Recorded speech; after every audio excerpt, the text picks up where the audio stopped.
접대로 오신 경우에 혹시 여기서 하룻밤에 술값을 제일 많이 쓰신 거 본 거는 얼마 정도 받았어요? 저는 제 얘기로는 뭐 1,000단이 넘는다는 얘기도 많이 들었는데 저 같은 경우에는 800. 하룻밤에? 중견 제약회사의 영업사원 이모 씨. 이 씨의 주요 업무는 의사들에게 약의 효능을 설명하고 약을 써달라고 요청하는 것입니다. 어떤 약을 처방할지 결정하는 것은 전적으로 의사의 권한입니다. 의사를 설득하기 위해 접대가 필요합니다. 친한 의사들끼리 이제 술 마시려고 하면 거기에서 이제 세미나식으로 해갖고 그냥 먹는 회식비 대주는 거죠. 원장이 원하는 거, 선생님들이 원하는 거는 웬만하면 다 해주죠. 골프 접대를 하면서도 이제 약을 집어넣기 위해서 이제 또 얘기가 오고 가고 많이 써준다고 하면 뭐 골프 접대가 무엇이니까 뭐 별걸 다 해주죠. 데리고 뭐 안마라든지 뭐 그런 데 가는 경우도 있고 그렇습니다. 접대로 신뢰가 쌓이면 대개의 경우 약값의 몇 %를 리베이트, 즉 약을 사용해준 대가로 줄 것인지 흥정이 시작됩니다. 한 3번, 4번 찾아가면 의사가 니네는 몇 프로 주는데 이런 식으로 얘기해요. 그러면 우린 몇 프로 줍니다. 그렇기 때문에 이 정도 쓰시면 얼마 정도 되실 겁니다. 이런 식으로 수치를 갖다가 견적서를 써서 주죠. 그러면 보통 몇 %에서 약값의 몇 % 정도가 리베이트로 지급이 되나요? 뭐 20%, 25%, 30%, 많게는 뭐 40%, 50%. 또 다른 제약회사의 영업사원. 세미나를 빙자한 식사와 술자리, 그리고 약값의 일부를 리베이트로 의사에게 주는 관행은 제약회사와 의사 간의 대부분의 거래에서 일어나고 있다고 말합니다. 되게 양심 있다 하는 의사들 같은 경우는 돈에 상관없이 그냥 영업사에 성실하고 약이 좋은 것 같아서 쓰는 사람도 있지만 그런 경우는 제가 겪은 바로는 한 5% 미만이고요. 대부분이지. 근데 보통 원장들이 이게 해서 안 될 일이라는 걸 알기 때문에 대놓고하진 않는데 이제 개중에서는 그냥 사설 다 제거하고 단도직입적으로 얼마 줄 거냐. 취재진이 입수한 중견 제약회사의 내부 문건입니다. 약을 쓰기 전에 의사에게 리베이트 금액을 미리 지급할 것을 결제받는 기한서입니다. 앞으로 1년 동안 모두 3,600만 원어치의 약을 사용하는 것을 조건으로 이 병원에게 약값의 30%인 1,080만 원을 선지급하겠다는 내용입니다. 12개월 동안 쓰는 조건으로 일시불로 1,080만 원을 주겠다 뜻이에요. 그러니까 월 평균 현금으로 줍니까? 현금이죠. 만 원짜리. 그러면 이제 이렇게 해서 올려요. 그래서 거의 다 대부분 통과되거든요. 각 병원별로 처방한 약의 종류와 액수, 그리고 그 대가로 의사들에게 제공한 리베이트 금액이 월별로 상세하게 기록돼 있는 또 다른 문건. 엑셀 파일로 정리돼 있으며 A4 용지로 수백 페이지 분량입니다. 이 문건을 분석해보면 제약회사의 리베이트가 얼마나 광범위하게 이뤄지고 있는지를 짐작할 수 있습니다. 이 제약회사가 리베이트를 제공한 것으로 돼 있는 병원은 전국적으로 모두 1,700여 곳. 리베이트로 제공된 금액은 매달 3억 원 가까이 됩니다. 한 병원의 경우 매달 2천만 원이 넘는 돈을 리베이트로 받아간 것으로 기록돼 있습니다.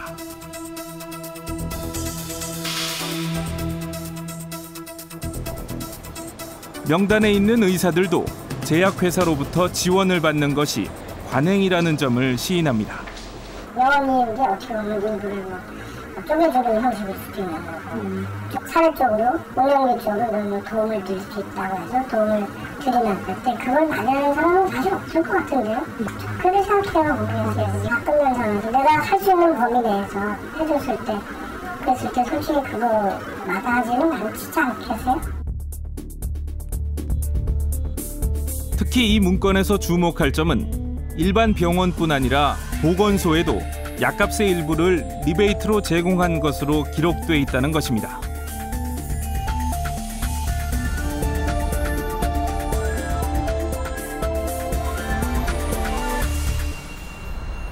지난해 9월 600여만 원의 리베이트를 받은 것으로 기록돼 있는 충청 지역의 한 보건소를 찾아봤습니다.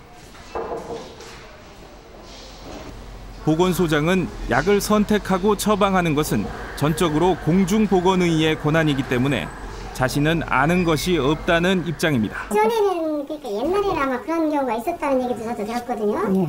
생각보다는 뭐 없다고 보기는 좀 그렇지만 아주 적은 거로 저는 제가 알기로는 그렇게 알고 있거든요. 그래서 의사들이 그거를 리베이트를 먹을 수 있는 그런 게 없을 텐데 그걸 어떻게 확인이 됐다고 하는. 그거만 좀 뽑아달라고 했는데 그래서 사실은 좀 많이 쓰신 분들 거죠. 공중보건의들은 제약회사 영업사원을 만난 적은 있지만 접대나 돈을 받은 적은 없다고 주장합니다. 그러니까 한 번 일단 쓰면 보통 몇? 이제 밥을 같이 먹자 이런 경우는 있는데요. 그걸 밥 이외에 술자리도 아니고 그냥 밥 점심 같이 한번 드시죠 이런 이야기를 할 수 있는데 그 외에 현금이 오거나 아니면 물품이 오거나 그런 경우는 없었거든요. 사용에 여기 리베이트 금액이거든요. 이건 전혀 모르는 사실이에요. 저는 황당한 얘기인데. 그러나 이 회사 영업사원의 말은 다릅니다. 근데 공중보건의는 공무원 신분이잖아요. 충분하지 않나요? 공무원도 모르게 갖다 주면 상관없습니다. 그리고 자기네가 원하고 다 그렇기 때문에 갖다 주면 돈 싫다고 하는 사람이 어디 있겠습니까. 보건소도 똑같아요. 그거 받는 분들 다 따로 이렇게 있기 때문에. 그 공중보건의한테도 현금으로 주나요? 그럼요. 그분들 같은 경우는 월급이 적기 때문에 더 좋아합니다.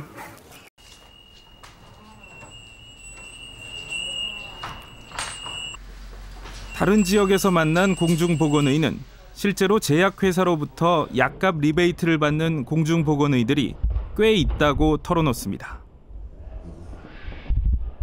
어떤 식으로 제안하나요? 사람들이 와가지고. 우리 약을 좀 써주면 어떻게 하겠다 이런 거. 보통 몇 퍼센트 정도 그쪽에서 제안합니까? 저는 한 20% 전후라고 알고 있는데. 받으면 리베이트를 받으면 어떻게 현금으로 갖다 주나요? 이제 현금으로 하는 데도 있고 아니면 그냥 상품권 같은 걸로 주는 걸로 그렇게 하는데. 받는 사람도 있고 안 받는 사람도 있습니까? 아니면 대부분 다 받습니까? 어떻습니까? 그거는 사람에 따라서 굉장히 많이 차이가 있어요. 받는 분들이 제가 여쭤보면 이건 어차피 안 받으면 영업사원들 주머니 속으로 들어가는 돈이니까 받아도 크게 이렇게 양심적 가치를 못 느낀다는 분들도 되게 많고. 공직자의 부패를 조사하는 국민권익위원회가 보건소 약값 리베이트 문제에 대해 조사한 결과 공중보건의 20여 명이 제약회사로부터 약값 리베이트를 받은 사실을 확인했습니다.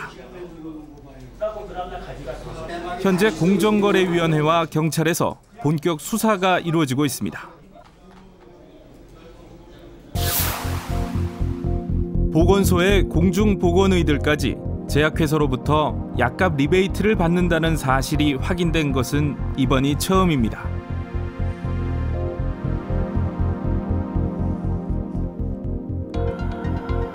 그러나 일반 병원에 대한 제약회사의 접대 관행은 공공연한 비밀이 된 지 오래입니다.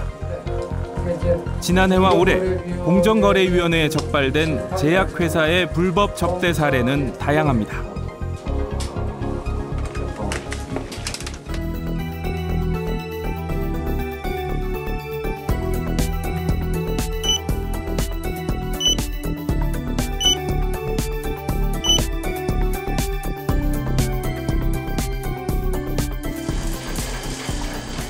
LG경제연구원은 최근 발간한 보고서에서 국내 제약회사가 리베이트에 지출하는 금액이 매출 원가의 20에서 25%에 이르는 것으로 추정했습니다.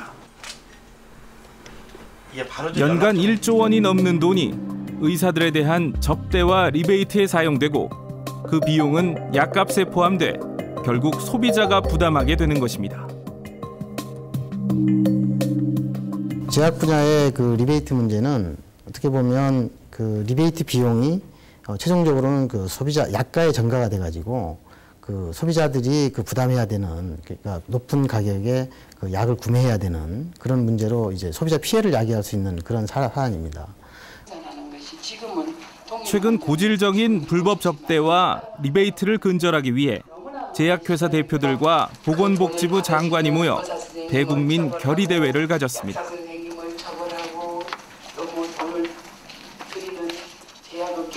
잘못된 의약품 거래 관행을 바로잡아 선진 윤리의 경영을 실천 준수한다. 자정 결의대회 같은 걸 했거든요. 어떻습니까? 그 이후로 또 공정위 수사도 되고 있고 좀 그런 리베이트 관행이나 접대 관행이 없어졌습니까? 좀 개선됐습니까? 어떻습니까? 개선된 건 없죠. 저는 그게 있었는지도 몰랐는데요. 똑같습니다.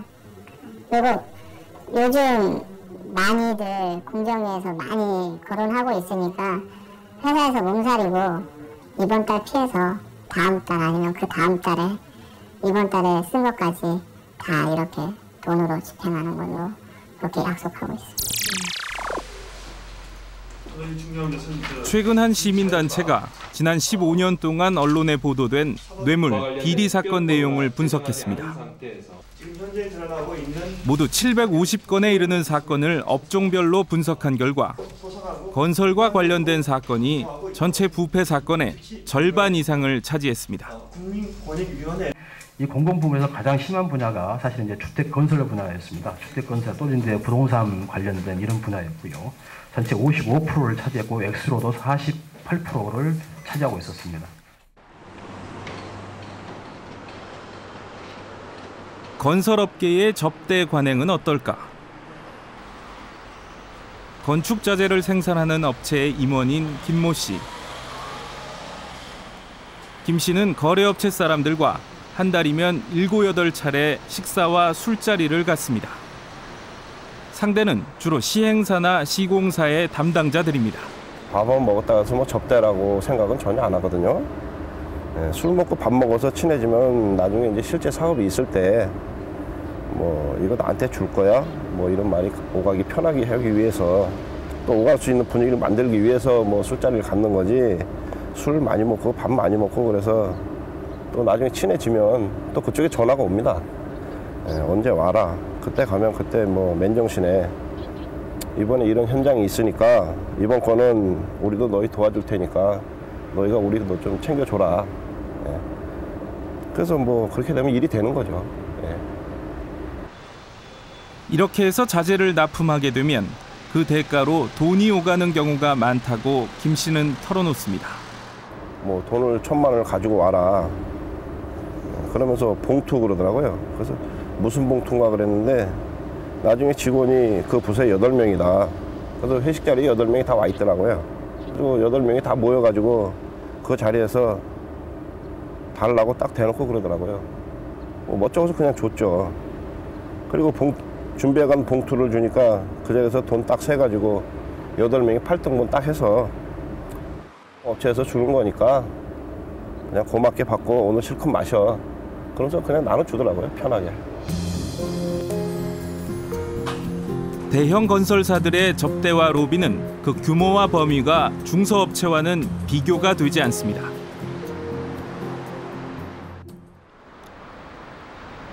오는 9월 영업 개시를 앞두고 있는 동남권 유통단지.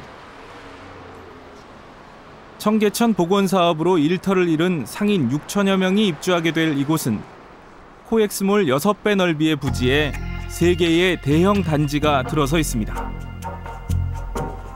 공사비는 1조 원대. 대형 공사인 만큼 입찰에서 공사를 따내기 위한 대형 건설사들의 경쟁이 치열했습니다. 당시 모 건설업체의 영업요원으로 활동했던 박모 씨.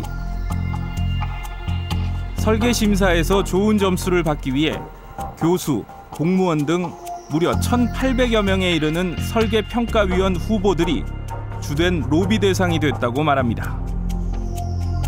1,000여 명에 대한 데이터는 다 받아요. 그럼 그 심사위원들은 1번부터 1,몇백 번까지 다 분석을 해요. 이 사람은 예를 들어 무슨 대학교 경영대학 누구누구 교수다. 그러면 이 사람들에 대해서 우리 인사팀에서 우리 직원들 자료를 다 뽑아가지고 매치를 다 시켜줘요. 그러면 컴퓨터에 딱 뜨겠죠? 뭐뭐 프로젝트의 영업용으로 선물됐습니다. 몇 월 며칠까지 몇 시까지 오세요. 이러면 모이면 자료는 안 남겨. 다 설명해주고 그러면 자기가 하던 일은 다 때려치고 자기가 맡은 교수한테 가서 로비를 하는 거지 뭐.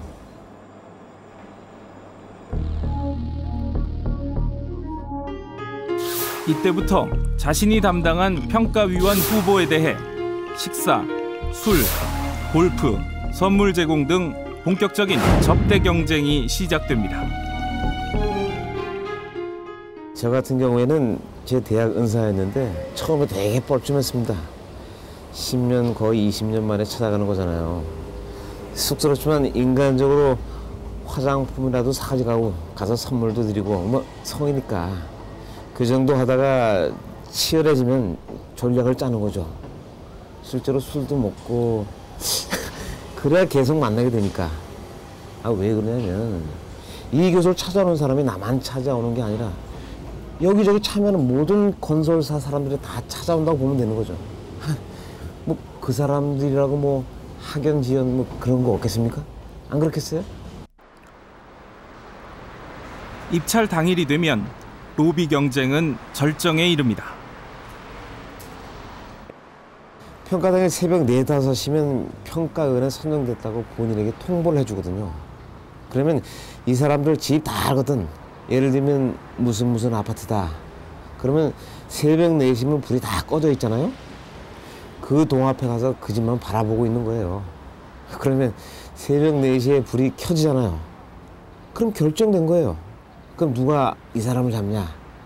여기에 따라서 당락이 결정되는 겁니다. 이 사람이 집 앞에 딱 나오면 집 앞에서 각 건설회사 담당자들이 차를 대놓고 기다리는 거예요. 그렇게 해서 차를 타면 심사장까지 태우고 가는 동안에 거래가 이루어지는 거죠. 동남권 유통단지 입찰 과정에 대한 검찰 조사 결과 교수와 공무원, 건설업체 임직원 등 모두 28명이 사법 처리됐습니다. 이들은 해외 골프 여행이나 500만 원어치의 상품권, 3천만 원에서 5천만 원의 현금을 주고받은 것으로 드러났습니다. 공사 한 건을 따내기 위해 무려 1,800여 명에 대해 접대와 로비를 펼치는 회사. 아무리 대기업이라고는 하지만 어떻게 이런 일이 가능한 것일까?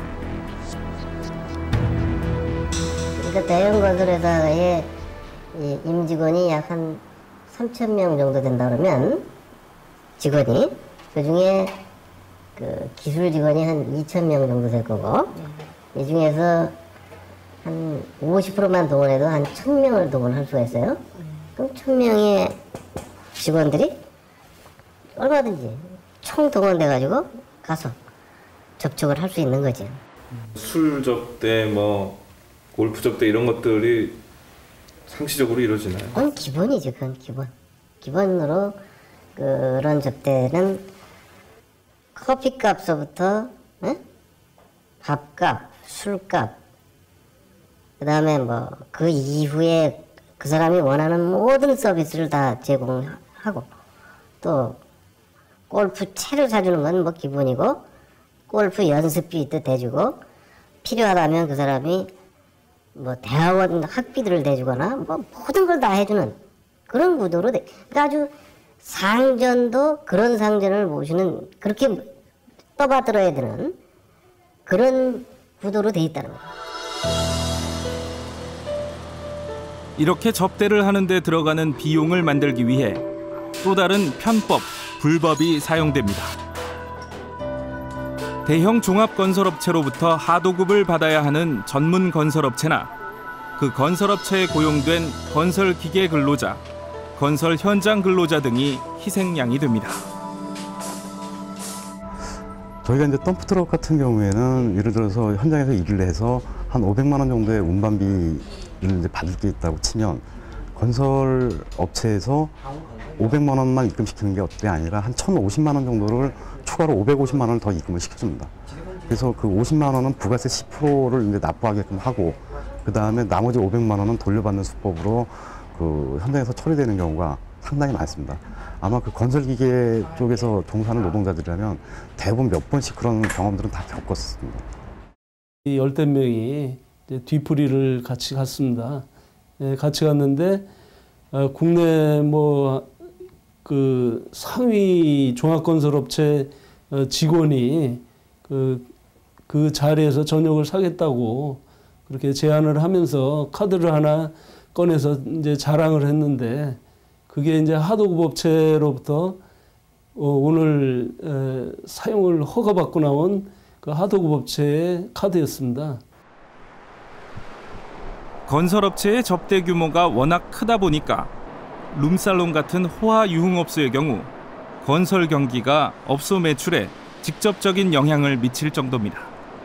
화력에서 경기 타는 거는 딱 두 종류거든요. 건설하고, 그러니까 건설 시공 이쪽하고, 그러니까 주식하고 있거든요. 그러니까 그쪽이 힘들면 여기도 되게 힘들어요. 근데 그 외에는 우리는 상관없는데 정말 건설 쪽에 타격이 심하면 화력엔 정말 타격이 심해요. 우리 손님들의 거의 50%가 그쪽 분들이니까. 건설 쪽? 건설 시공 이쪽 분이 많으시니까. 접대 자리가 유난히 많으시고.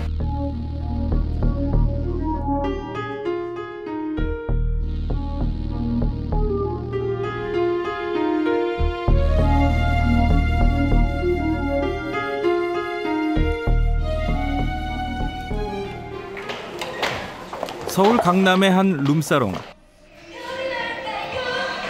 방이 45개인 대형 업소입니다. 밤 9시가 넘자 손님들이 밀려듭니다. 주로 접대를 하는 직장인들입니다. 손님들은 주로 어떤 손님들이 많이 오시는 거예요? 예, 주로 접대하시는 분들이 많이 계시고요. 친구분들끼리 오신다 해도 알고 보면 그 안에 어떤 비즈니스상의 문제가 같이 있는 그런 접대 자리가 많습니다. 10년째 서울 강남에서 룸살롱 3곳을 운영하는 김성열 대표. 김 대표는 이 업소가 다른 룸살롱에 비해 상대적으로 술값이 저렴한 편이라고 말합니다. 싸다고는 하지만 웬만한 아르바이트 한 달 월급과 맞먹는 액수입니다. 직장인 4명이 와서 뭐 양주를 한 2병 마셨다. 네. 그 아가씨들 4명 안 치고 그러면 얼마 정도?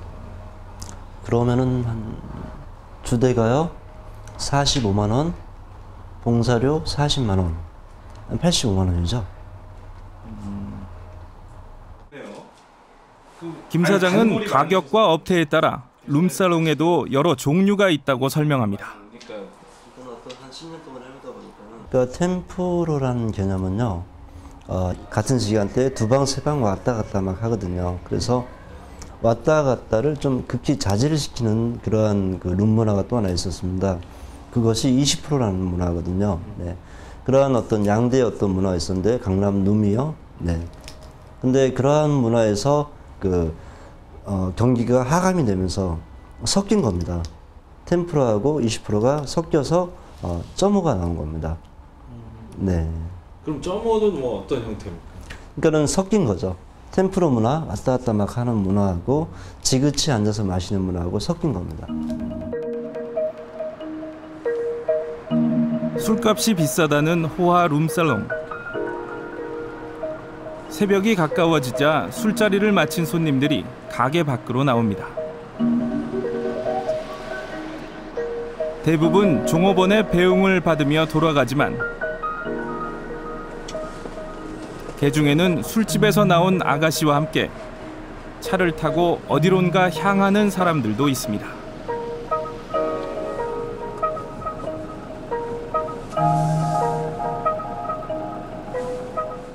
접대 부분이 더 많은 편이고요. 거의 80%가 접대라고 생각하시면 되죠. 그러니까 뭐 2차 같은 경우는 어때요? 접대로 오시는 분들 중에 2차를 가는 비율과 안 가는 비율은? 80%가 가는 경우고요. 20%는 안 가시는, 정말로 안 가시는 분들은 안 가시고요. 근데 거의 가시는 경우가 80% 넘는데 2차로? 네. 2차를 안 가시면은 내가 접대를 덜 받았다라고 생각하시는 분들이 더 많으신 것 같아요.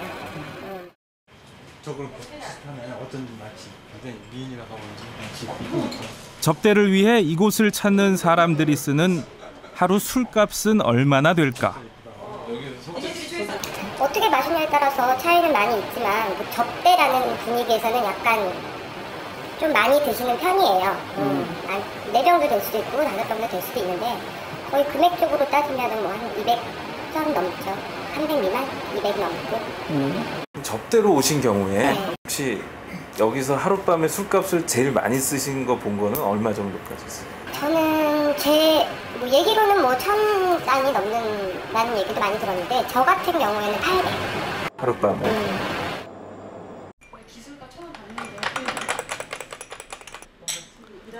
실제로 룸사롱 안에서 거래가 이루어지는 경우도 있다고 종업원들은 털어놓습니다.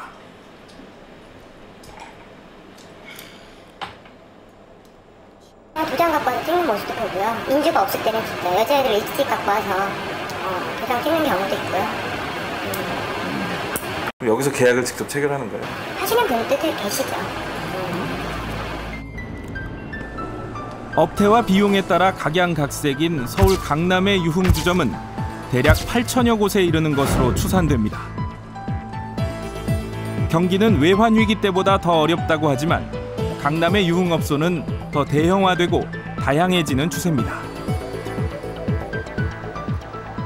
얼마 전 10층 건물 전체가 룸살롱과 숙박업소로 운영되는 이른바 풀살롱이 경찰에 적발됐습니다. 풀살롱이란 단속을 피하기 위해 한 건물 안에서 술자리에서 성매매까지 한꺼번에 해결할 수 있다고 해서 붙여진 이름입니다. 여기하고 사진 다 찍어요? 주문 좀 주세요. 서울의 한 특급 호텔 지하에 룸사롱을 차려놓고 호텔의 2개 층 전체를 성매매 전용으로 이용한 업소도 경찰의 단속에 적발됐습니다. 이 업소는 100명이 넘는 접대부를 고용해 영업하면서 위층의 호텔로 성매매를 하러 갈 때는 전용 카드로만 작동되는 전용 엘리베이터로 단속을 피해왔습니다. 웨이터만 하더라도 몇 명이 되는 한 100여 명쯤 추정하죠. 여기 이분들이 여종원이죠. 성매매 행위를 하는 여종원들이 있는 겁니다. 여기에만 해도 지금 이제 108명이 되는데 여기 기재 안 된 사람 있지만 저희가 150여 명으로 일부 조사해. 성접대가 만연하다 보니 심지어 외국인을 접대하는 자리에서 성매매를 제공하는 경우도 있습니다. 외국인들도 있어요? 네. 거래처 분들, 사업하시는 분들의 거래처, 미국이나 뭐 일본이나 이렇게 같이 사업하시는 분들 갖고 오시면 같이 이쪽으로 오시죠. 혹시 그분들도 2차를 가세요? 예, 가세요. 그리고 의외로 좋아하시는 분들 많고 거의 외국분들 오신다 그러면 그러니까 10명 중에 8명은 2차를 원해서 오시는 분이 많아요. 시사기획3 제작진이 대한민국 성인 7,500여 명을 대상으로 설문조사한 결과 접대를 제공해 본 적이 있다는 응답자의 17.2%, 접대를 받아본 적이 있다는 응답자의 12.4%가 성접대 경험이 있다고 대답했습니다. 여성부의 성문화 실태조사 결과 최근 성매매 동기를 묻는 질문에도 응답자의 23.8%가 접대 관행 때문에 성매매를 했다고 답변했습니다. 특히 50대 응답자의 3분의 1 이상, 관리직, 자유전문직 응답자의 절반 가까이가 접대 관행 때문에 성매매를 했다고 대답했습니다. 왜 접대를 하기 위해 룸살롱이나 단란주점 같은 여성 접대부가 있는 술집을 찾는 걸까? 좀 흐트러지는 모습이나 뭐 술 먹고 같이 놀고 이래봐야지 그 사람의 성향이나 스타일도 또 안다고 또 나름대로 또 생각하시는 것도 같고 뭐 그래서 내가 이 사람이랑 같이 갈 것인가 아닌가 뭐 술을 먹어봐야지만 뭐 여자를 옆에 앉혀놔서 하는 스타일이라든가 뭐 그런 거를 많이 생각하시는 것 같아서 많이 오시는 것 같아요. 그럼 같이 가서 이 룸사롱에서 술을 먹고 그거는 뭐 죄의식이 전혀 없고 뭐 그 다음에 이제 2차로 가서 무슨 같이 성접대를 하거나 그런 것들까지 해야 어떤 무슨 동료의식, 동지애 이런 걸 느끼는 그런 분위기가 팽배했고 그 다음에 이제 그렇게 돼서 이제 굉장히 친밀해진다고 그럴까 뭐 친숙해진 사이인 것처럼 되면 이제 그 다음부터는 돈 거래를 자연스럽게 탤런트 고 장자연 씨가 이 강요된 이 부적절한 접대에 시달렸다는 이 구체적인 정황이 기획사의 경우 아예 접대용 신인 여배우를 따로 두고 있다는 축소하고 외면하면 덮어지나요? 청와대 행정관의 성접대 의혹이 점점 사실. 풍노조는 예사이고 돈 살포에다 성접대 의혹까지 온갖 추태가 쏟아지고 있습니다. 전문가들은 성매매에 대해 관대한 사회적 분위기, 그리고 사적인 관계로 일을 처리하는 관행이 맞물리면서 성접대가 만연하고 있다고 분석합니다. 내부적인 이유는 그 이제 자리를 주선하는 사람들이 그 접대에 대해서 이제 어떤 가치를 가지고 있는가, 이런 것이 접대다. 그 이제 외부적인 요인은 우리 이제 문화적인 특성. 들이 있는데 특히 우리나라에서는 어떤 공식적으로 토론을 해서 뭐 어떤 일관된 매뉴얼에서 이제 이야기를 하기보다는 계속 그 어떤 서로 이제 다른 사적인 방법들로 해결하는 것들에 대해서는 좀 익숙한 관행들이 좀 있는 것 같아요. 그런 것들이 하나 이제 이런 문화를 좀 조정하는 게 아닌가 싶기. 성접대로 인한 사건 사고가 끊이질 않으면서 술자리 대신 레저 활동으로 접대를 하려는 경향도 나타나고 있습니다. 대표적인 것이 골프 접대입니다. 서울에서 가까워 인기가 높다는 수도권의 한 골프장입니다. 골프를 마친 사람들이 보자기로 포장한 상자를 자동차에 싣습니다. 클럽하우스에서 구입한 과일이나 특산물, 골프용품 등의 선물입니다.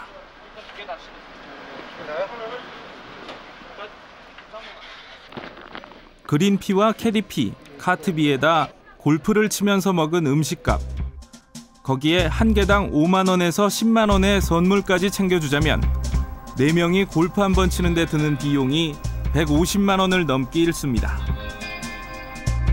골프 라운딩 중에 하는 내기도 접대에 이용됩니다. 접대하시는 분들은 거의 그 게임을 많이 하세요. 그래서 이제 접대를 받으시는 분이 아니라 하시는 분이 미리 봉투를 다 준비해 오셔가지고 캐디분들한테 주시는 경우가 많으세요. 액수가 얼마 정도? 대략 한 봉투당 한 100만 원 선? 그 정도? 골프장이 많이 늘었다고는 하지만 접대 골프 장소로 선호되는 수도권의 골프장은 예약하기가 어렵습니다. 주말 오전 등 선호하는 시간대에 예약을 하려면 웃돈을 줘야 합니다. 주말에 하려면은 부킹하는데 얼마나? 요즘 같은 경우에 뭐 시간대에 따라서 차이가 좀 있는데요. 뭐 시간대가 좀 이제 저렴할 때는 한 50 정도 나오고 그 인기 있는 시간이 있으니까 리얼타임은 한 90에서 100까지. 결국 예약 비용에 내기 골프 비용까지 합치면 접대 골프를 치는데 들어가는 비용은 4명 기준으로 300만 원이 넘어갈 수도 있다는 계산입니다.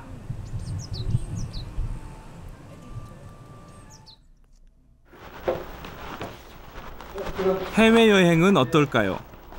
여행사를 찾아 일반적인 접대 여행 코스의 일정과 비용을 알아봤습니다. 네, 처음 뵙겠습니다. 주로 어디 많이 가요? 중국 아니면 필리핀이다. 중국이나. 술 한잔 먹고 그 다음날은 마사지하고 그 다음날은 뭐 맛있는 거 먹고 이런 정도. 대략 얼마쯤으로? 이거는 뭐 150 정도 저기는. 손 박사님은 넉넉하게 빠진 비용 없이 국내에서 유흥업소나 골프장에 가는 것보다 건전해 보이지만 내용을 들여다보면 그렇지도 않습니다. 여행사에서 뽑아준 견적서에는 성매매를 포함한 현지 술값이 나와 있습니다. 15분 룸사람 쓰시는 5점 룸사람 쓰시는 규모는 국내에 비하면 어느 정도 가격으로 그 야간 술 마시는 데는? 반 정도 보시면 돼요. 국내에 들어간 비용이 반. 안 가는 케이스가 별로 없어요. 한국에서 오시는 분들이 대부분 세미나나 아니면 현지 거래처 방문을 핑계로 필리핀으로 오시는 경우가 많은데요. 예를 들어 4박 5일 일정이면 하루 정도는 그렇게 하고요. 나머지 일정은 대부분 자유여행 시간으로 채워지는 경우가 많죠. 근데 예를 들어 골프를 한 2, 3일 정도 치고 저녁에 술자리 돈 가지고 그리고 2차를 가고 싶어하는 경우는 2차를 나가는 방향으로 이렇게 일정을 잡는 경우가 많습니다.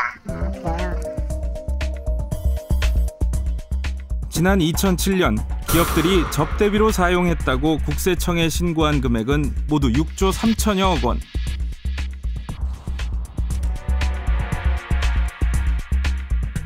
지난 2005년 이후 매년 10%가 넘는 증가율을 기록하고 있습니다. 같은 기간 평균 경제성장률 4.8%에 비해 2배 이상 가파른 증가세입니다.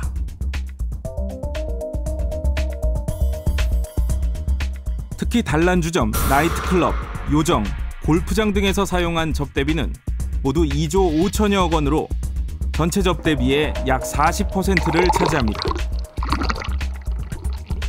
게다가 실제로 사용된 접대비 규모는 기업들이 국세청에 신고한 금액보다 훨씬 많을 것이라고 전문가들은 추정합니다. 각 기업들은 그 접대비를 쓰고도 정당한 접대비 항목으로 기장하지 않고 판매 촉진비나 광고 선전비나 여비교통비나 복리후생비나 이와 같은 항목으로 위장 처리를 한다는 거죠. 이게 참 문제라고 볼 수가 있습니다. 따라서 국세청에 신고된 손익계산상 접대비 총 금액보다는 실질적으로 지출한 접대비 총 금액이 대략 한 50% 정도 더 많지 않을까 하는 생각이 좀 듭니다. 기업들은 접대비에 대해 어떤 입장일까? 일반 국민들이 생각하기에 접대비는 비공식적으로 이루어지고 은밀하게 이루어지는 것, 또 때로는 탈법 행위가 동반되는 것, 이런 걸 접대비로 생각하고 있는데 사실은 그렇지가 않습니다. 접대비라고 하는 것은 기업들이 영업을 원활하게 진행하기 위해서 사용해야 되는 필수 불가결한 경비입니다. 근데 예를 들어서 1천억 정도의 매출을 올리고 있는 기업이 연간 접대비로 인정받을 수 있는 금액이 8,700만 원에 불과합니다. 상당히 적은 금액이죠. 저희 입장에서는 이 접대비 한도를 좀 올려달라는 입장이고요.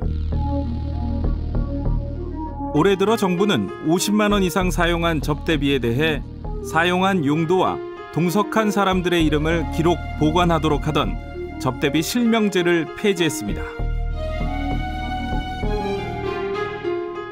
접대비를 더 많이, 더 자유롭게 쓸 수 있게 해주면 기업 경쟁력에 얼마나 도움이 될까? 기업의 부실 확률과 접대비 사용액 간의 상관관계를 분석해 보니까 접대비를 많이 사용하는 기업이 부실 확률이 높더라, 이런 결과를 얻었습니다.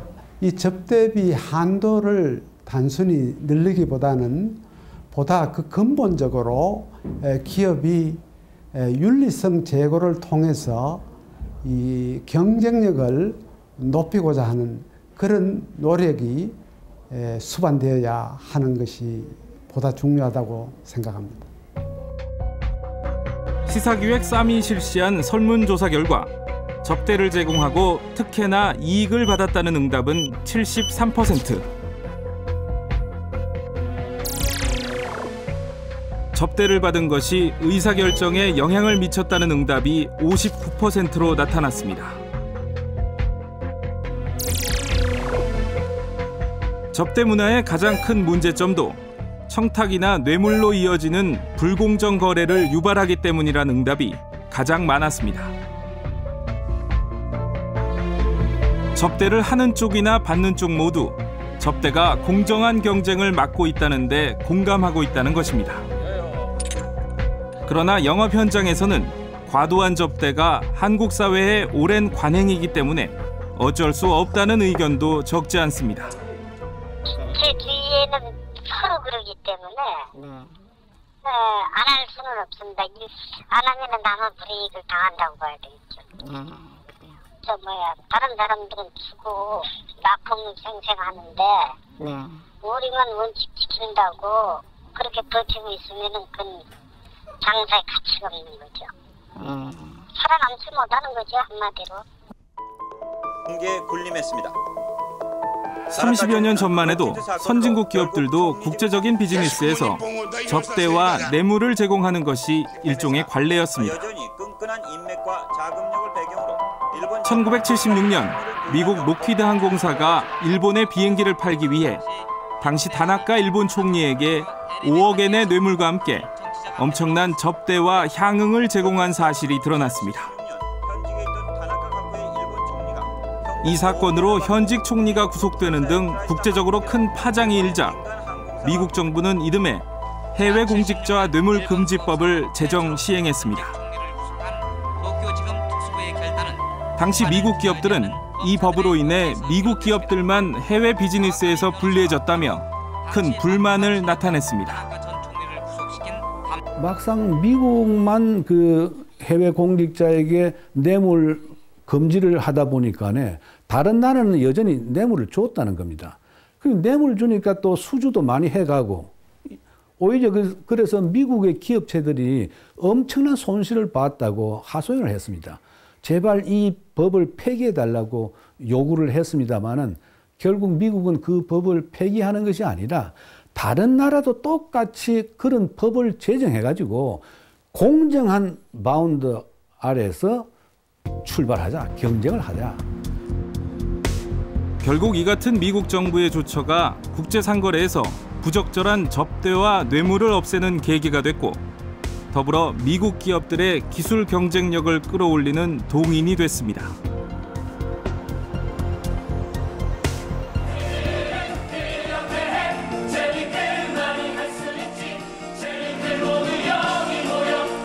최근 들어 우리 기업들도 술이나 골프 접대 대신에 공연 관람권을 선물하는 등 변화의 조짐이 나타나고 있습니다. 하지만 아직 문화 접대비가 차지하는 비중은 미미합니다.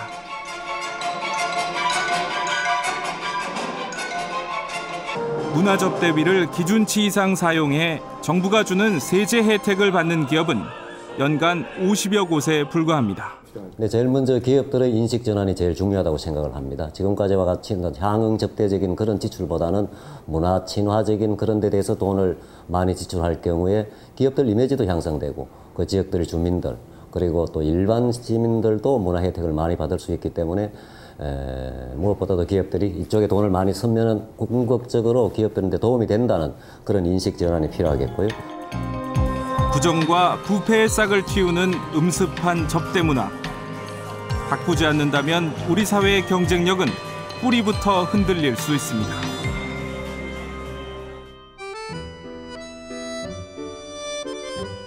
일본 열도가 떠들썩하다. 물리학상은 3명 모두 일본인이었고 화학상은 일본과 미국의 학자들이 휩쓸었다. 일본은 되는데 한국은 왜 안 될까?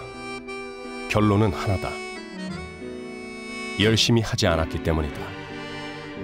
대한민국은 소모임의 박람회장이다. 모임 성격은 딱 2가지다. 친목 모임 아니면 접대 모임이다. 접대 모임은 안면 터서 청탁하는 것이다.